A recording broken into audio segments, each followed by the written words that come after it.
There are many things I love and as well hate about Wargaming as a company. I loved Update 8.0, adding the new dynamic suspension, and as well, adding the PBR files just made this game go up a whole nother level. They always put a lot of effort, and it looks great, and it honestly shows. The PBR textures look absolutely fantastic, and I can't wait for them to refine them and put them on every single vehicle in the game on the upcoming months. That just is awesome to me. But there are also issues, and specifically, the Turtle Mark 1 is the issue we're going to be talking about. Now, this doesn't really have to do with the tank itself, but how Wargaming literally is doing fraudulent advertising to talk about the vehicle and persuade people into thinking that it's better, way better than it actually is. Now, this is something that really shouldn't be going on, and I was really tempted to not make a video on this because I normally don't like to stir this kind of stuff up, but it's really not stirring it up. The Turtle Mark 1, as we all know, for anybody that's watched my channel, has basically no armor. In fact, I can show you the armor of the Turtle Mark 1 right here. The upper bar is 152 millimeters base, and at flat ground is 166 millimeters thick. Now, the lowest pen you'll find at tier 8 is basically like 175, and that's if you're stock most of the time, and premium will always butter through that. Even fully hull down, you will easily penetrate this with premium rounds. It's only 177 thick. The lower plate is, again, only 102, and you can see even the middle bar there is only 150. So the Turtle is far from having any armor. And what Wargaming does is they pull out the Leo, a tier 7 medium, and they show what the Leo looks at when it's aiming at the Turtle. And this is the only bit of armor we ever get to look at. Now, this video has 37,512 views, which is way more views than my video has, which means that there are a lot more people watching this video, and people that probably don't watch YouTube all too much, but they watched this video to see how the Turtle was, and they're thinking, hey, this thing's got really good armor. The Leo can't pen it on the upper plate. And you would think that. In fact, if I didn't know anything about this game and I just looked at this video, I would honestly think that this vehicle has very good armor. And this is completely false advertising, in my personal opinion. They're not showing what the actual armor is, and they're making viewers believe that this thing has way more armor than it actually does. This is complete BS, in my personal opinion, and I just don't get why they do this, and it's actually ridiculous to me. Like, we can clearly see that the 155 pen that the Leo has is absolutely nothing compared to any tier 8s in the game. The lowest that tier 8 has, as I said, is like 175, and the premium on this vehicle is 194. It would have easily cut through the roof of the vehicle.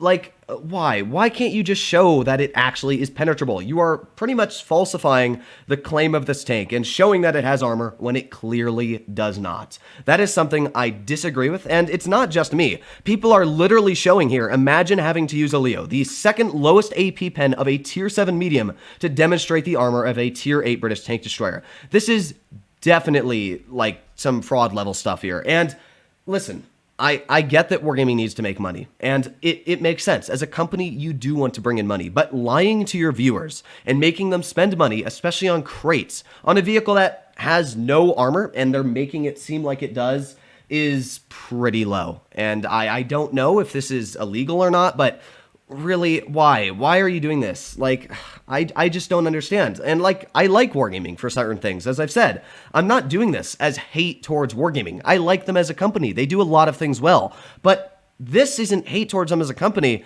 This is literally false. They're showing what a vehicle has when it clearly does not.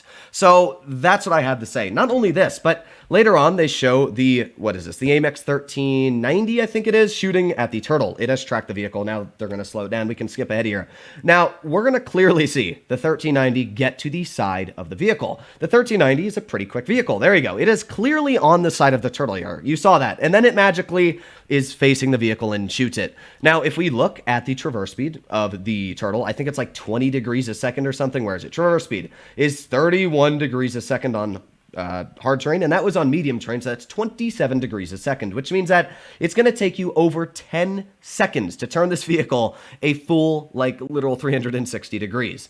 And the AMX was definitely on its side. Like, you could clearly see that the AMX was on its side. There is no way in any reality that the Turtle would have been quick enough to repair its tracks and shoot that guy at that moment. Again, why? Just why? Like, I like the tank's idea, but if you're going to show that it has the armor and you're going to show that it has the mobility that it has, give it the armor and the mobility.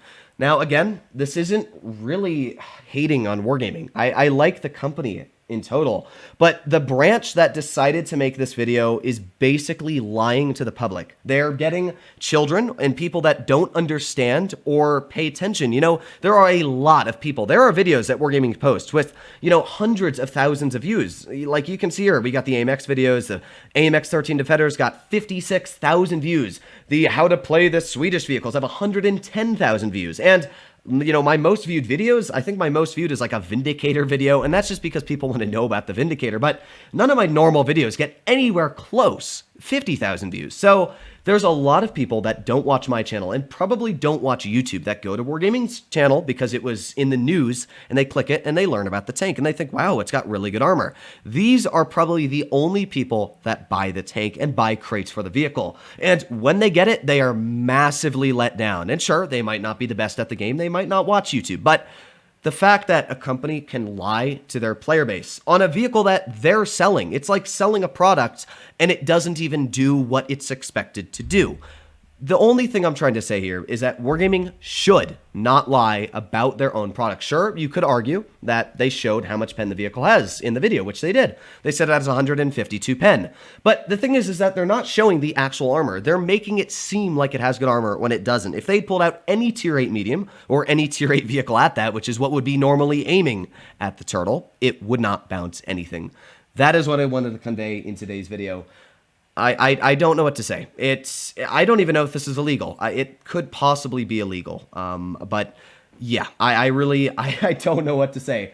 I just wanted to, you know, talk about this because this is at least something that's been on my mind for a while. I didn't mind their other videos, you know, the AMX 13 Defender, whatever, it was decent. The Object 260 video, they said that, you know, you can do certain things to bounce shells, but the tank itself doesn't have fantastic armor, but the turtle clearly does not have good armor. And the fact that they would lie after nerfing the vehicle so hard is just sad to me. I don't know what to say, but hopefully all of you enjoyed today's video. If you want to see more like it, please consider smashing that subscribe button down below. Yeah. And I even played the turtle today too. That's the saddest part. I played it. That's what really made me think about this is I went back to the video and I was like, well, I really don't know because I'd read the comments on it, and I was like, man, that's pretty true. They're showing this tank's got a lot more armor than it really does. And I was like, should I make a video on it? I don't know. I don't want to get on the bad side of Wargaming. But again, I want to convey this. If Wargaming watches this video or anything else like this, again, this is not hate towards the company. And if my channel gets striked because I'm making a video like this, it just proves that this is completely false. The point is that, again, I don't hate Wargaming. I like many things they do, but why do you have to lie to your viewer base and pretty much prove to a point that you're lying about a vehicle that you've introduced badly and lying and saying that it has good armor when you're the ones that have balanced it? That's the issue here. It's your problem, the reasons the tank's not good. And if it was overpowered, it's the same thing. You're the reason the tank's overpowered. Just own up to the vehicle. That's all I'm trying to say. Don't lie about something to make money because that's not good for your player base, and to all I know, it could be illegal. But hopefully all of you enjoyed today's video. Please consider smashing that subscribe button down below. Other than that, stay happy, stay healthy, and I'll be seeing you in the next one. Bye-bye.